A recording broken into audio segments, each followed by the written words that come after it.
Para fechar então nossa aula, eu vou falar sobre a importância das bactérias. E aí, como eu falei no começo da aula, a gente reúne aí a importância em 4 grupos, né, em 4 categorias. Importância ambiental, industrial, científica, médica, né? Para resumir, dentro da médica a gente tem aquelas bactérias que são benéficas para o nosso organismo e as bactérias que causam doenças. Tá? Para começar a falar sobre a importância ambiental, a gente tem que lembrar, né, que as bactérias elas estão em praticamente todos os ambientes, quase todos os ambientes do planeta. Né? Você encontra seres procariontes, você encontra bactérias, e elas têm uma importância enorme na decomposição da matéria orgânica. Por quê? Ao decompor a matéria morta, né, um organismo morto, né, ao se alimentar de um organismo morto, elas estão devolvendo para o ambiente a matéria, né? Elas estão devolvendo a forma de matéria inorgânica, elas estão meio que reciclando a matéria do ambiente.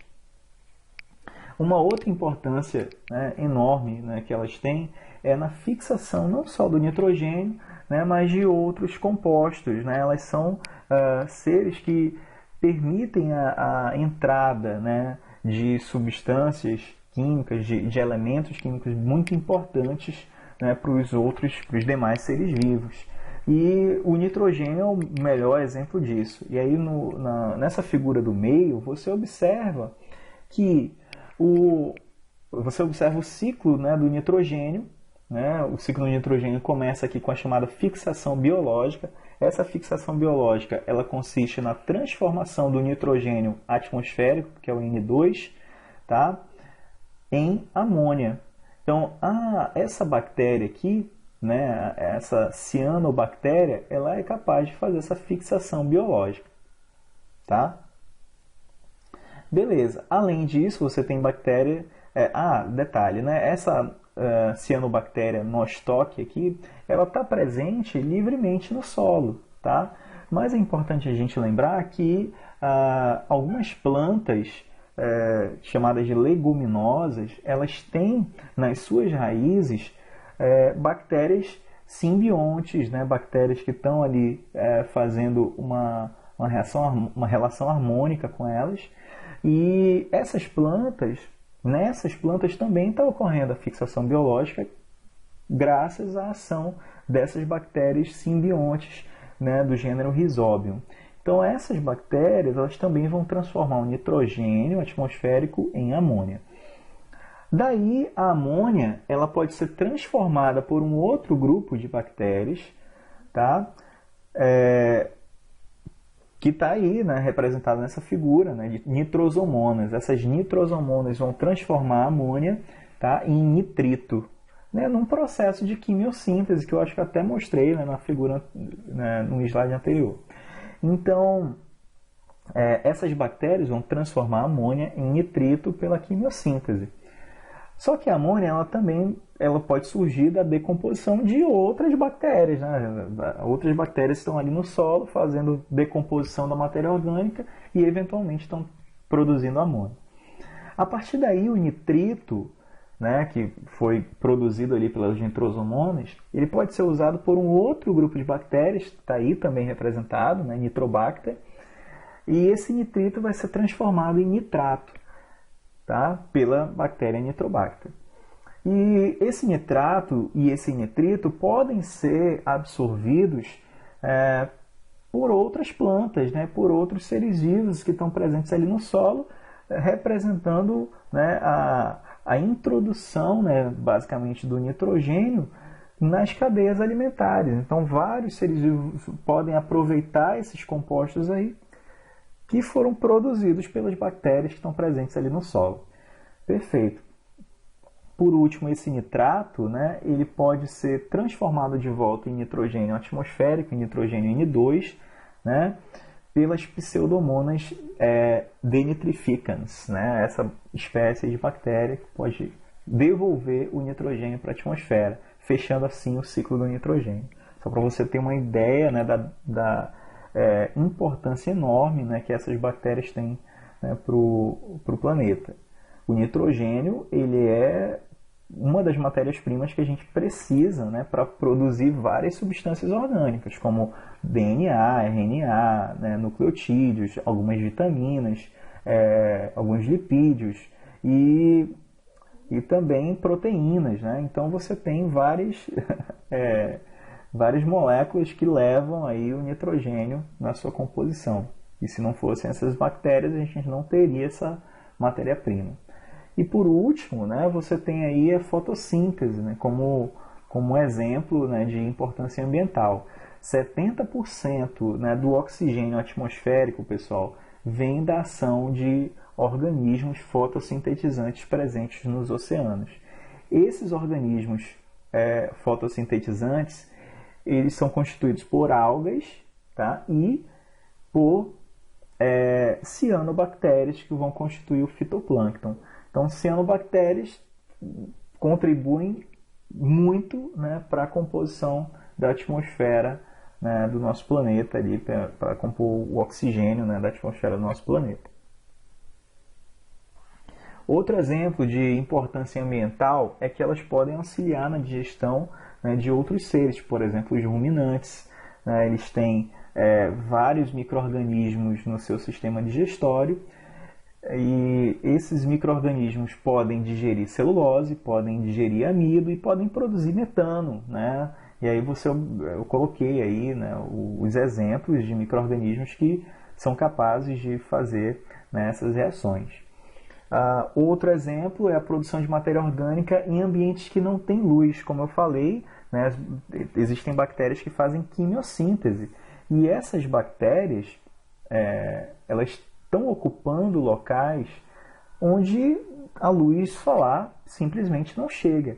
Agora imagina, né, aqui nessa figura eu estou representando, estou colocando uma dessas regiões, né, que são aquelas fontes hidrotermais ou fumarolas oceânicas.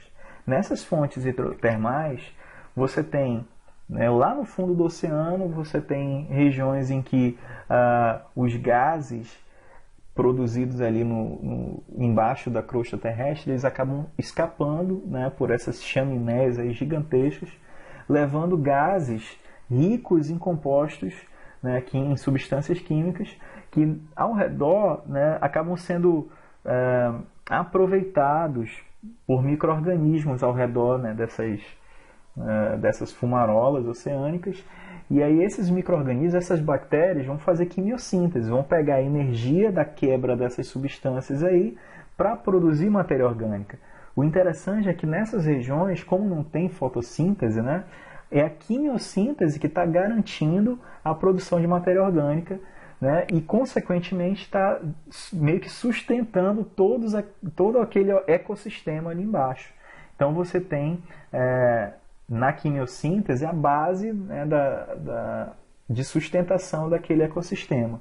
Então muitos organismos dependem dessas bactérias quimiosintetizantes nesses locais. E por último, exemplo de importância ambiental, eu preciso mencionar aí a biorremediação, que é a degradação de poluentes, né? As bactérias podem remover vários poluentes resultantes da ação humana, obviamente, né, de um local. Então você tem aí nessa tabela exemplos de bactérias que podem degradar vários contaminantes, né? Por exemplo, o cádmio, né, o cobre, o cromo, o enxofre e o petróleo, eles podem ser degradados, né, por várias espécies diferentes aí de bactérias. E aqui, né, nessa figura, eu destaquei aqui uma descoberta de 2016 de uma bactéria que era capaz de digerir o plástico, né, capaz de digerir o PET, né, que é essa bactéria aqui, Ideonella, né, sakaiensis. Ela foi descoberta lá no Japão e em um ambiente que lidava com reciclagem de plástico. E aí eles descobriram essa bactéria, isolaram essa bactéria e hoje estão tentando produzir linhagens geneticamente modificadas dessa bactéria para de repente oferecer um outro produto, né, biotecnológico para degradação, né, do petróleo, para degradação do plástico. Quanto à importância industrial, a gente tem aqui vários setores da indústria envolvidos, tá? Beneficiados com a ação das bactérias. A produção do vinagre, por exemplo, ela ocorre pela ação da Acetobacter e da Gluconobacter, né? Esses dois gêneros aí, né, podem produzir o vinagre. A produção de coalhadas, iogurtes e queijos pela ação de Lactobacillus e Streptococcus, né, também. O controle biológico de pragas, né? Você percebe que determinadas pragas de lavoura, né? Por exemplo, lagartas, né? Moscas, besouros e formigas podem ser combatidos se a gente meio que borrifar, né, as plantações com culturas, né, de bactérias que naturalmente vão atacar, né, aquelas pragas sem necessariamente danificar, né, a lavoura. Então, nesse caso aqui, o bacilo, né, algumas espécies de bacilo, por exemplo, Bacillus thuringiensis, ele pode ser usado, né, para proteger a soja, o milho, o algodão, frutas e hortaliças, né, do ataque de nematóides, lagartas, moscas, besouros e formigas. No caso da Beauveria, né, baciana, essa bactéria ela pode proteger também a soja, o milho, o algodão e o café, né, dessas pragas aqui, né, de lavoura. Perfeito. Quanto à importância científica, a gente tem tanto o uso de bactérias para o desenvolvimento de novas tecnologias, como eu falei, né, mais cedo do CRISPR, né, essa técnica de edição genética, ela é inspirada no que as bactérias já fazem, né, com relação ao DNA dos vírus. Nesse caso, a gente está vendo aqui nessa figura, né, a proteína que naturalmente foi modificada, né, de uma bactéria, né, essa Cas9, ela é uma proteína que foi retirada basicamente de uma bactéria a partir daquele sistema de CRISPR. E aí ela está fazendo o quê? Ela está editando o DNA de um teste aqui, de uma cobaia. Ela está basicamente substituindo um pedaço do DNA, né, do alvo aqui, por um outro DNA que ela estava carregando. Okay? Então é uma técnica que foi inspirada, né, na estratégia do CRISPR. Tem uma infinidade de exemplos que a gente pode mencionar aqui, mas com relação aos produtos, né, com relação a novas tecnologias, essa outra figura aqui, por exemplo, você observa um estudo, né, brasileiro, né, que foi apoiado, né, pela FAPESP, onde eles conseguiram montar um sistema de geração de eletricidade usando bactérias. Tá? Então, bactérias que podem fornecer energia, né, elétrica. Muito bem. Então, olha só, uma combinação de bactérias, luz solar e água de esgoto. Então, eles montaram um sistema usando isso aqui para gerar eletricidade. E o último exemplo aqui, extremamente importante, é o uso de bactérias para a produção de vacinas. Né? Você tem, por exemplo, né, a BCG, que é uma sigla para Bacilo Calmette de Guerin, é uma vacina, né, que usa uma cepa, né, uma linhagem de bactéria enfraquecida do bacilo da tuberculose, né, que serve para nos prevenir contra a tuberculose. E a tríplice bacteriana é uma vacina composta por toxinas atenuadas, né, do tétano, da difteria, né, e da coqueluche. Então você tem aqui, né, duas vacinas que nos protegem, né, contra infecções bacterianas. Beleza, eu vou começar a falar aqui da importância médica, gente, mas é extremamente importante a gente deixar claro, né, que as bactérias elas têm uma importância enorme, né, para o planeta e para a nossa saúde.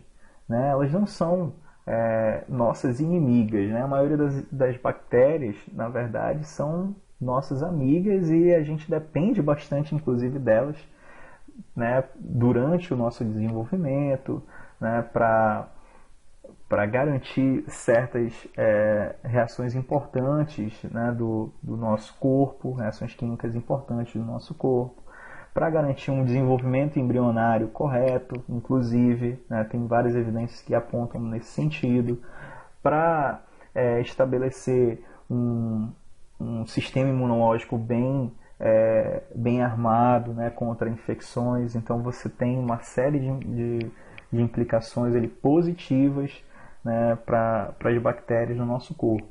E aí eu vou comentar aqui um pouco sobre o microbioma humano. O que é o microbioma humano? É o conjunto de micro-organismos, né, tanto mutualistas, comensais ou oportunistas que estão presentes no nosso corpo, tá? Que vão incluir tanto bactérias quanto fungos, vírus e protozoários.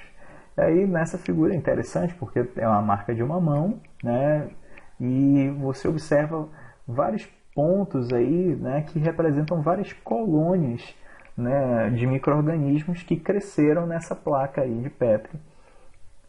Tá? Isso é só uma ilustração do que pode estar presente, né, na nossa pele. E não levem isso, né, pro lado ruim da coisa, porque todos esses micro-organismos têm uma importância enorme, né, para o nosso corpo. Tá?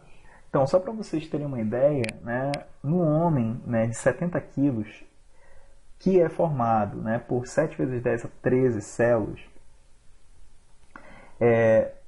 nesse homem vão ocorrer 7 vezes 10 a 14 bactérias no corpo desse homem, ou seja, 10 vezes mais. Ok, só no intestino dele, 10 elevado a 14, né, bactérias vão estar presentes ali no intestino dele. Os outros 6 vezes 10 elevado a 14 vão ser encontrados na pele, na boca, cavidade nasal, né, nos seios da face, né, e no aparelho urogenital. Então, das células que você tem, né, somente 10% realmente pertencem à célula humana, né, pertencem ao seu genoma humano. O resto, né, das células, os outros 90%, serão constituídos de micro-organismos, só para deixar bem claro. Perfeito. Qual a importância, né, desse microbioma? Né? Ele vai oferecer barreiras contra a colonização por diferentes micro-organismos patogênicos, né? Vai produzir substâncias muito importantes para o nosso corpo, como vitaminas, né, como enzimas. Vai degradar produtos tóxicos, né, para o nosso corpo e vai participar na modulação do sistema imune e de outros, né, mecanismos ali da nossa fisiologia, tá bom? Então é um sistema extremamente importante, né? Alguns cientistas até consideram como se fosse um sistema virtual ali, né? O microbioma humano seria um outro sistema, né, fisiológico.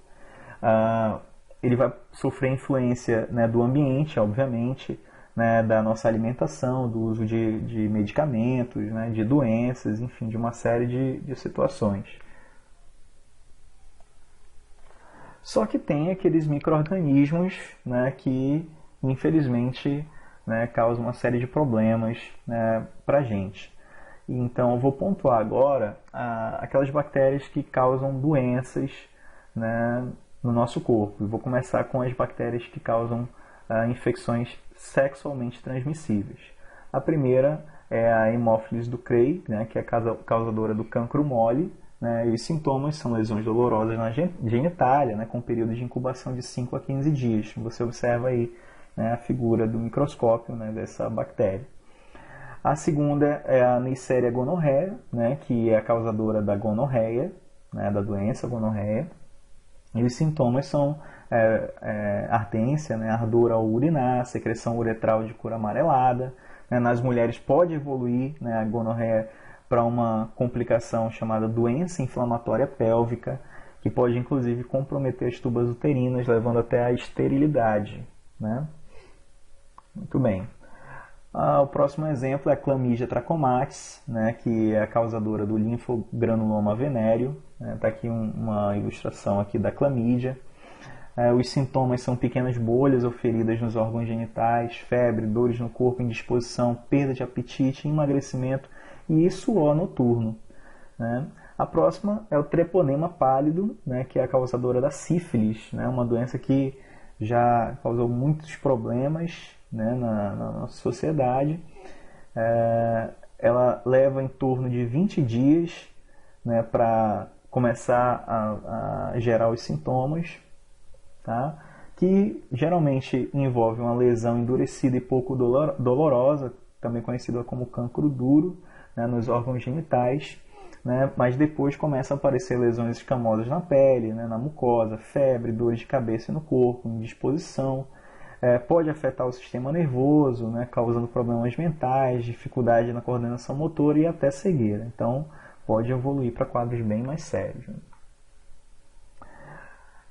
Além das infecções sexualmente transmissíveis, as bactérias também podem causar infecções em outras partes do corpo, e aí eu vou pontuar aqui, né, em cada grupo. Primeiro, as que afetam a pele, né? A gente tem a acne, né, que cujo causador é o Propionibacterium acnes, mas não é assim, digamos que não é só ele que é necessário para que ocorra a acne, tá? Tem vários fatores envolvidos, né? Ela não é uma doença, digamos, contagiosa, certo? Então, ela é uma doença multifatorial, ok? Vários fatores são necessários ali para que ela ocorra, né? Entre eles hereditariedade, né? Predisposição genética, alterações na produção dos hormônios sexuais, né? Infecção por bactérias, por outras bactérias, né? E até o estresse emocional são considerados, né, fatores de risco. Entre os sintomas, né, da acne, você tem geralmente na face, né, ombros, peito e costas, né, e variam muito de intensidade, né? Geralmente envolvem dor, né, coceira, irritação nas áreas afetadas. Você tem também problemas de humor, né, problemas emocionais e sociabilidade em decorrência, né, da aparência, né, da pessoa por conta dessas lesões. Então, doenças bacterianas que afetam o sistema nervoso. O primeiro exemplo é o botulismo, que é causado pelo Clostridium botulino, e a transmissão é a ingestão de alimentos contaminados, né, com a bactéria. Os sintomas envolvem paralisia muscular, né? Ele vai bloquear a transmissão de impulsos nervosos, por isso que vai causar paralisia muscular. Essa toxina botulínica, né, uma substância produzida, né, pela bactéria Clostridium botulino, e ela tem inclusive aplicações, né, na indústria de cosméticos, né? A hanseníase, né, ela é causada pela Mycobacterium leprae, certo? Ela é transmitida pelo contato direto, né, com secreções contaminadas de pessoas doentes, né, na pele e na mucosa. E os sintomas envolvem lesões cutâneas, né, perda da sensibilidade e manchas na pele. Outras doenças, né, que afetam o sistema nervoso, né? Meningite. A meningite ela é causada pela Neisseria meningitidis. Ela é transmitida por via respiratória, por inalação de partículas contaminadas. Sintoma, né, envolve febre alta, dores de cabeça, rigidez nos músculos, na nuca, vômito, infecção generalizada, pode gerar infecção generalizada, tá? Com manchas na pele, hemorragias digestivas, né? É um caso bem sério. O tétano, né, é causado pelo Clostridium tetani, né, que é uma bactéria anaeróbica, né, obrigatória, como eu já mencionei, né, encontrado no solo, tá? A transmissão ela vai ocorrer pelo contato, né, com esse micro-organismo que está ali no solo. Ele pode penetrar no corpo, certo? Quando o indivíduo se corta, né, com um objeto contaminado. Como eu falei, né, o Clostridium tetani é uma bactéria anaeróbica, então ela vai estar ali em subcamadas de ferrugem, por exemplo, sem estar em contato direto com o ar. E aí, quando a pessoa se corta, ela acaba invadindo ali a corrente sanguínea. E camadas mais internas ali da pele. Entre os sintomas, você tem fortes contrações musculares, parada respiratória e cardíaca, né? Febre, muitas dores nos músculos. Com relação às doenças que afetam o sistema circulatório, né? Você tem a brucelose, né, que é causada por várias espécies do gênero Brucella. Tá? A transmissão é por contato ou ingestão de leite não pasteurizado, né? E carne de animais contaminados. Os sintomas geralmente são febre e calafrios. Já a febre maculosa, né, você tem ela causada pela Rickettsia rickettsii, né, transmitida pela picada de um carrapato, né, contaminado, carrapato estrela. E os sintomas já envolvem febre alta, dor de cabeça, né, manchas vermelhas no corpo, devido a hemorragias cutâneas. Tá? Outro exemplo de doença do sistema circulatório é a gangrena gasosa, né, que é causada pelo Clostridium perfringens. A transmissão é pelo contato de ferimentos com esporos presentes no solo. Então, a bactéria que está ali no solo, ela está ali na forma de esporo, só esperando o melhor momento, né, para infectar. E entre os sintomas você tem inchaço e destruição dos tecidos lesionados. Quando ocorre uma gangrena, né, no ferimento, o que o médico recomenda é a remoção cirúrgica daquela parte do corpo, né, a amputação, geralmente a amputação. Outro exemplo é o tifo endêmico, né, que é causado pela Rickettsia tifi. Tá? A transmissão ela é dada pela picada da pulga do rato, né? Xenopsila cheopes, né? E essa pulga está contaminada com a bactéria. Então o rato, né, tem pulga e essa pulga tem uma bactéria que vai causar o tifo endêmico. E o sintoma, né, dessa doença é febre alta e manchas vermelhas no corpo. A peste, né, é uma doença, a peste bubônica é uma doença que entre os anos de 1343 e 1353 causou um sério problema e causou uma pandemia que dizimou praticamente 1/3 da população europeia, né, na Idade Média. E hoje, né, você ainda tem casos, né, de peste bubônica, mas devido ao progresso, né, da sociedade, né, com novas formas de saneamento básico, né, você tem uma redução bem grande, né, no número de casos. É uma doença causada pela bactéria Yersinia pestis, né, que é transmitida também pela picada da pulga do rato, né, contaminada pela bactéria. O sintoma é inchaço nos linfonodos, né, geralmente da virilha e das axilas, e febre. E aí esse quadro pode se agravar, né? Muito bem. O tifo epidêmico é outra doença do sistema circulatório, causada pela Rickettsia provazek, né? A transmissão é por contato com as fezes do piolho do corpo, né, contaminado. O sintoma vai entre febre alta e persistente e manchas vermelhas no corpo. Essa doença também causou um sério problema logo após a Primeira Guerra Mundial, né, matou mais de 3 milhões de pessoas, né, o tifo epidêmico. Entre as doenças do sistema urinário, né, a gente tem a cistite, né, que pode ser causada por 2 espécies de bactéria, Escherichia coli, Staphylococcus saprophyticus. Tá?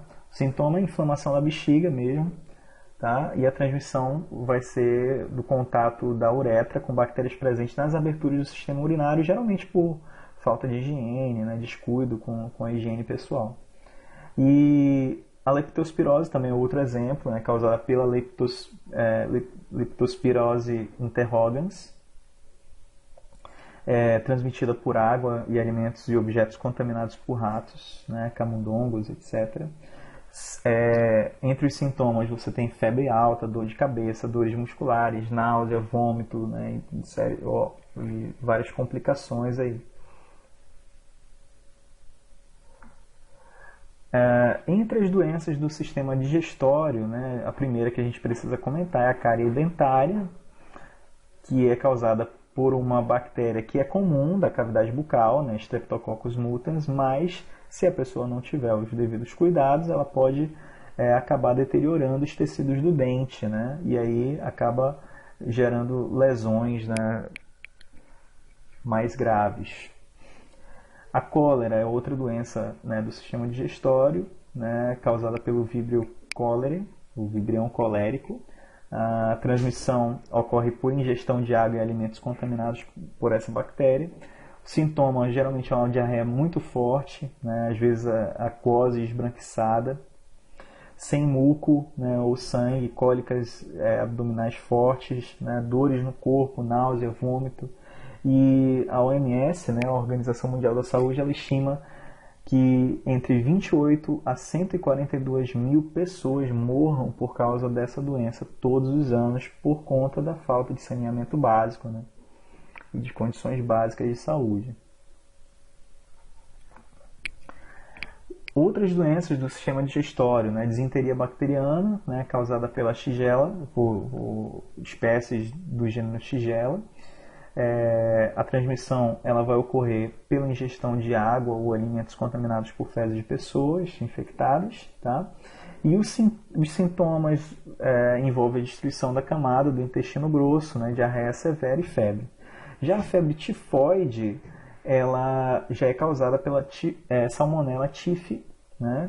Ela é transmitida também pela ingestão de água e alimentos contaminados, e os sintomas envolvem problemas digestivos, né, febre contínua e dores musculares.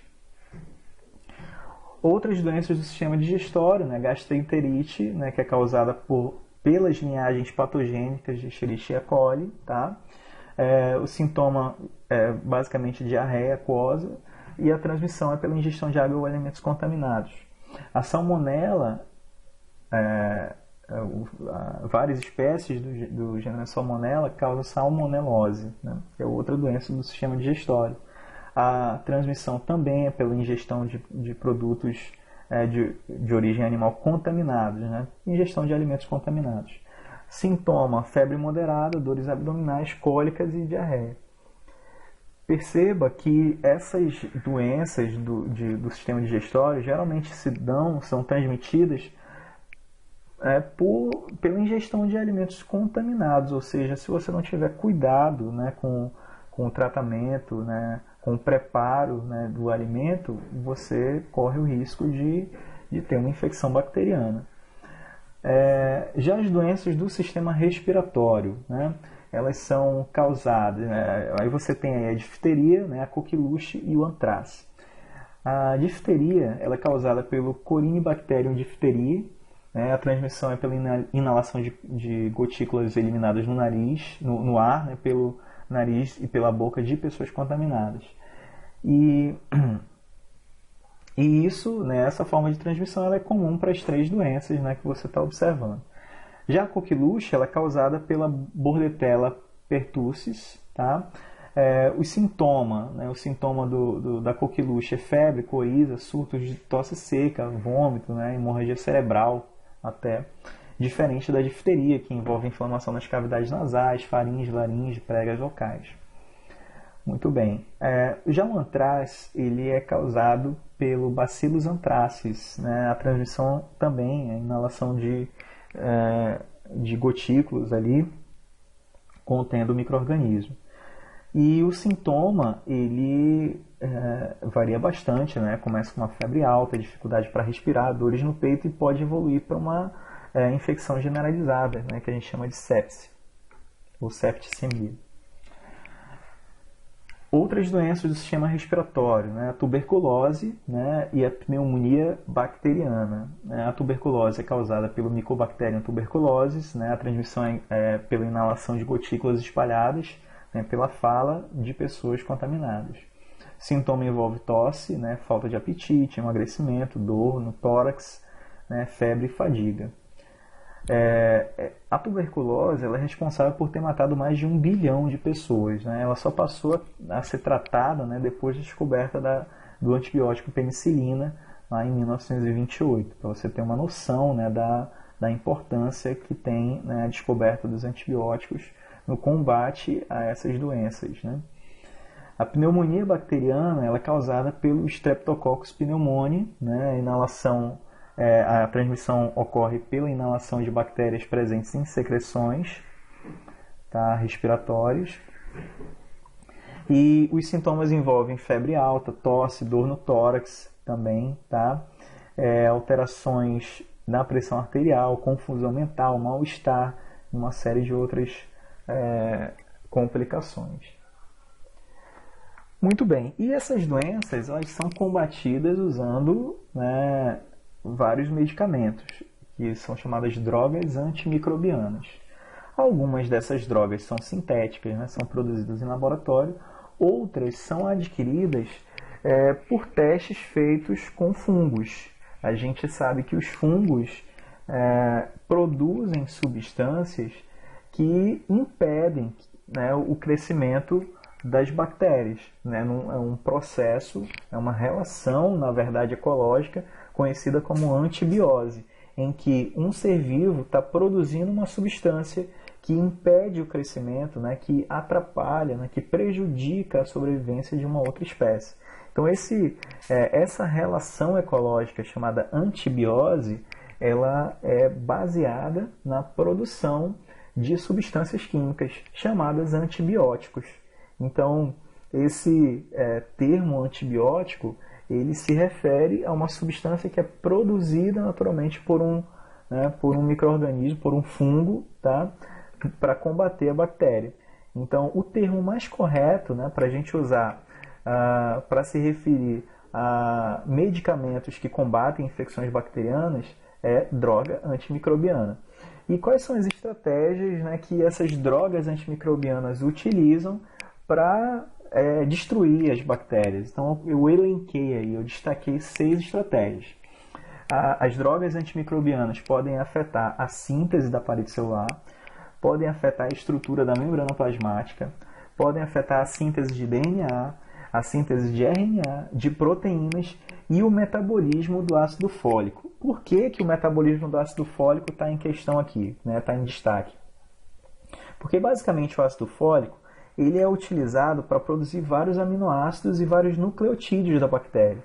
Então, destruindo aí esse mecanismo do ácido fólico, esse metabolismo, né, destruindo a produção essa via de produção, o antimicrobiano, né, a droga, ela acaba comprometendo a produção de aminoácidos e de nucleotídeos que seriam extremamente importantes para a bactéria. Okay? Então, geralmente as drogas antimicrobianas agem nessas linhas aí de ação.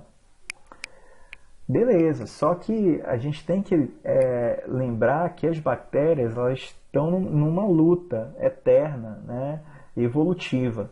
Então, elas começam a adquirir mecanismos de resistência contra essas drogas antimicrobianas. Então, elas podem adquirir essa resistência por transferência gênica horizontal, como a gente mencionou, né, lá em outra parte da aula, né, que essas bactérias elas podem ter mecanismos diferentes ali de troca de material genético entre elas, né, conjugação, transdução e transformação.